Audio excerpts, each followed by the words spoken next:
வணக்கம் மாணவ செல்வங்களே. ஊரக திறனாய்வு தேர்வு ட்ரஸ்ட் எக்ஸாமுக்கான 4வது டெஸ்ட் பேப்பருக்கான ஆன்சர்ஸ் இது. இப்போ இதில் கொஷின்ஸ் பாருங்கள். A = 1, B = 2, C = 3 and so on. Y = 25, Z = 26. மேலும் AB = 1 + 2 = 3, CAT CAT = 3 + 1 + 20 = 24 என குறிக்கப்பட்டால் பின் வருவனவற்றிற்கு விடைகளை எழுதுக. அதாவது என்ன அப்படின்னா ABCDக்கு வேல்யூ எடுத்துருக்கோம். ஏன்னா 1 B 2 சொல்லிட்டு அதே மாதிரி Z 26 வரைக்கும். இப்போ AB அப்படின்னு கொடுக்குறாங்க அப்படின்னா ஏவையும் பியும் கூட்டணும். ஏவுடைய வேல்யூ 1, B உடைய வேல்யூ 2, கூட்டினா 3. அது மாதிரி CATனா அதோடைய வேல்யூஸ் இப்போ சிக்கு 3, ஏவுக்கு 1, டீனா 20வது எழுத்து, இப்போ கூட்டினா 24 அப்படிங்கிறது ஆன்சர். அந்த மாதிரி வச்சு கீழே சில கொஷின்ஸ் கொடுத்துருக்கேன். அந்த கொஷின்ஸ்க்கெல்லாம் ஆன்சர் பண்ணணும்னு சொல்லியிருக்கோம். இப்போ இதில் ஆன்சர் பண்ணணும் அப்படின்னா நமக்கு மெயினாக என்ன தெரியணும்னா ஏபிசிடியில் இசட் வரைக்கக்கூடிய ஒவ்வொரு எழுத்துக்கான வேல்யூஸ். இப்போ ஏனா 1, பினா 2, சினா அந்த மாதிரி இதை பாருங்கள். உங்களுக்கு அதை ஒரு பாக்ஸ் போட்டே கொடுத்துட்டேன். அந்த வேல்யூஸை டேரெக்டாக அப்ளை பண்ணி ப்ளஸ் பண்ணால் போதும். சரிங்களா? இந்த மாதிரியான கொஷின்ஸ் கட்டாயம் அவங்க 1 இல்லாட்டி 2 கேள்விகள் கேட்குறாங்க. இப்போ ரொம்ப சிம்பிளாக இதில் நாம் மார்க் எடுக்கலாம் பாருங்கள். இப்போ இதில் பார்த்தீங்கன்னா பாய், இப்போ பி அப்படிங்கிறது எத்தனாவது எழுத்து? 2வது எழுத்து. ஓ எங்கே இருக்குது? ஓங்கிறது 15வது எழுத்து. ஒய் அப்படிங்கிறது 25வது எழுத்து. அப்போ 2 + 15 + 25 கூட்டினோன்னா 42 தான் இதுக்கான ஆன்சர். அடுத்து 77வது கேள்வி பாருங்கள். கேல் GIRL. அதே மாதிரி இங்கே பாருங்கள். G 7வது எழுத்து, ஐங்கிறது 9வது எழுத்து, R அப்படிங்கிறது 18வது எழுத்து, L அப்படிங்கிறது 12. அப்போ 7 + 9 + 18 + 12 46. ஸோ இதில் ஒரு 15 கொஷின் இதே மெத்தடில் தான் கொடுத்துருக்கேன். 15 கொஷின். இப்போ இங்கே பாருங்கள் 78. அதே மாதிரி பென்னு PEN. இப்போது Pனா 16, E 5, N 14, மொத்தையும் கூட்டினோன்னா 35. அதே மாதிரி பென்சில், அதுக்கு உண்டான எழுத்து. சரிங்களாமா? ஒரே சேம் லாஜிக். உங்களுக்கு கொஞ்சம் ப்ராக்டிஸ் நிறைய இருக்கணுன்றதுக்காக அதே லாஜிக்லேயே கொஷின் நிறைய கொடுத்துருக்கேன். நீங்கள் இதில் என்ன விஷயம் அப்படின்னா நம்பர்ஸை கரெக்டாக எழுதி ப்ளஸ் பண்ணி போகிறது கரெக்டாக போடணும். சரிங்களா? மொத்தத்தையும் ப்ளஸ் பண்ணிங்க அப்படின்னா இப்போ இங்கே 59.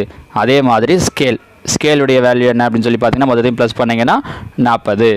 ஸ்கூல் ஒவ்வொரு எழுத்துக்கு உண்டான லெட்டர்ஸ்லாம் அதை போட்டிருக்கேன் பாருங்கள். மொத்தத்தையும் ப்ளஸ் பண்ணிங்கன்னா 72. அடுத்ததாக பாருங்கள் 82வது கேள்வி. டீச்சர், இதுக்கு அதே மாதிரி ஒவ்வொரு எழுத்துக்கு உண்டான நம்பர்ஸ் சரிங்களாமா போட்டு ப்ளஸ் பண்ணணும். அதுதான் வேலை. கூட்டினீங்கன்னா 60. அதே மாதிரி ஸ்டூடெண்ட், அதுக்கான லெட்டர்ஸ் எல்லாத்தையும் ஆட் பண்ணிங்க அப்படின்னா 103, 103. அடுத்த கேள்வி. Pass PASS. Pனா 16, ஏனா 1, எஸ்ஸுக்கு 19, மறுபடியும் எஸ்ஸுக்கு 19 கூட்டணும் அப்படின்னா 55. சரியா? அடுத்தது 85வது கேள்வி. மேத்ஸ். எம்முக்கு 13, ஏவுக்கு 1, டிக்கு 20, ஹெச்சுக்கு 8, எஸ்ஸுக்கு 19 கூட்டினோன்னா 61. கூட்டுறது தப்பு இல்லாமல் செய்யணும். அதே மாதிரி நேம், அந்த ஒவ்வொரு நம்பர் எழுதி கூட்டினீங்கன்னா 33. ட்ரஸ்ட்டு நம்ம எழுதுகிறோம் இல்லையா அந்த எக்ஸாம் எல்லாமே பார்த்தீங்கன்னா எஜுகேஷன் ரிலேட்டடாகவே தான் கொடுத்துருப்பேனே. சரியா? ட்ரஸ்ட்டு அதுக்கு பார்த்தீங்க அப்படின்னா 98 கூட்டினா. ஹலோ அதில் வரக்கூடிய எல்லா எழுத்தையும் கூட்டினீங்கன்னா 52. ஸோ லாஜிக் புரிஞ்சிச்சுன்றதால நான் அப்படியே மட்டும் சொல்லிட்டு வரேன். ஆன்சர் மட்டும் நீங்கள் ஏற்கனவே நேற்று நான் டெஸ்ட் அமைச்சிருந்தேன் இல்லையா, அதோட வச்சு உங்களோட ஆன்சரை செக் பண்ணி பார்த்துக்கோங்க. 89வது கேள்வி. சப்ஜெக்ட், அதுக்கு வரக்கூடிய அந்த எழுத்து எல்லாத்தையும் ஆட் பண்ணிங்கன்னா 80. அதே மாதிரி பால் எல்லா எழுத்தையும் ஆட் பண்ணிங்கன்னா 27. பேட்டு 2, 1, 20. இது ஒரு முறை கேட்டிருந்தாங்க பேட் அப்படிங்கிறது. சரியா? 23. மில்க்கு ஒவ்வொரு எழுத்தையும் ஆட் பண்ணிங்கன்னா 45. அந்த கூட்டுறது மட்டும் தப்பு இல்லாமல் கூட்டணும். ஓகேவா? 93வது கேள்வி பாருங்கள். கவ் COW. இப்போ சிங்கிறது 3, ஓங்கிறது 15, டபிள்யூங்கிறது 23 கூட்டினா 41. அதே மாதிரி அப்போ டாகுக்கு 26, டைகர் அது மாதிரி எல்லாத்தையும் கூட்டினீங்கன்னா 59. ஸோ ஏறக்குறைய ஒரு 20-25 கொஷின் இதே மெத்தடில். என்னென்னா இதில் உங்களுக்கு 2 ப்ராஃபிட். என்னென்னா ஒன்று அந்த நம்பர்ஸுடைய லெட்டர்ஸுடைய நம்பர்ஸ் எல்லாமே மெமரி ஆகிடும். அந்த ஆட் பண்ணுறதும் கொஞ்சம் வேகமாக ஆட் பண்ண கற்றுப்பீங்கன்றதால தான் கொஞ்சம் அதிகமான எக்ஸசைஸே கொடுத்துருக்கேன். சரிங்களாம்மா? அடுத்த இதிலே பாருங்கள் இன்னும் கொஞ்சம் டிஃப்ரெண்ட்டாக.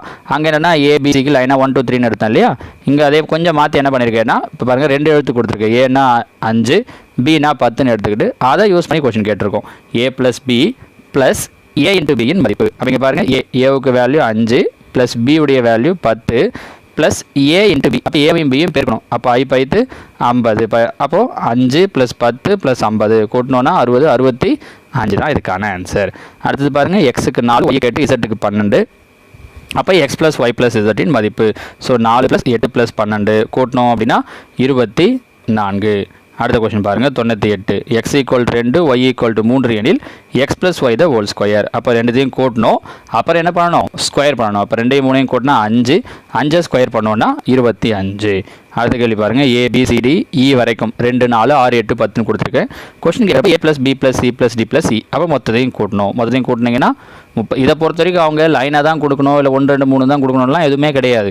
எதுக்கு வேணாலும் எந்த வேல்யூ வேணாலும் கொடுத்துக்கலாம். அது பாருங்கள், எக்ஸுக்கு 2 ஒய்க்கு 3 கொடுத்தோம் இல்லையா, அந்த மாதிரி எந்த வேல்யூ வேணாலும் கொடுத்துட்டு அதில் இருந்து கொஸ்டின் கேட்கலாம். கடைசி கேள்வி பாருங்கள், 100 z = 1 y = 2 x = 3 எனில் xy + yzன் மதிப்பு. அப்போ என்ன மீனிங்? xyனா xையும் yையும் பெருக்கணும். கரெக்டாமா? அப்போ xையும் yையும் பெருக்குனீங்க அப்படின்னா xக்கு 3 yக்கு 2 ஈர் 3 6. அடுத்தது ப்ளஸ் yz அப்படின்னா என்ன அர்த்தம்? yையும் இசட்டையும் பெருக்கணும். அப்போ yையும் பெருக்குனீங்க அப்படின்னா இங்கே பாருங்கள், ஈர் 1 2. அப்போ 6 2 கூட்டினீங்க அப்படின்னா 8. சரிங்களாமா? இப்போ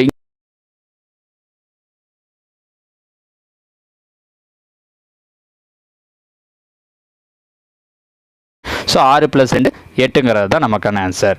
புரியுதுங்களாமா? இவ்வளோ தான்.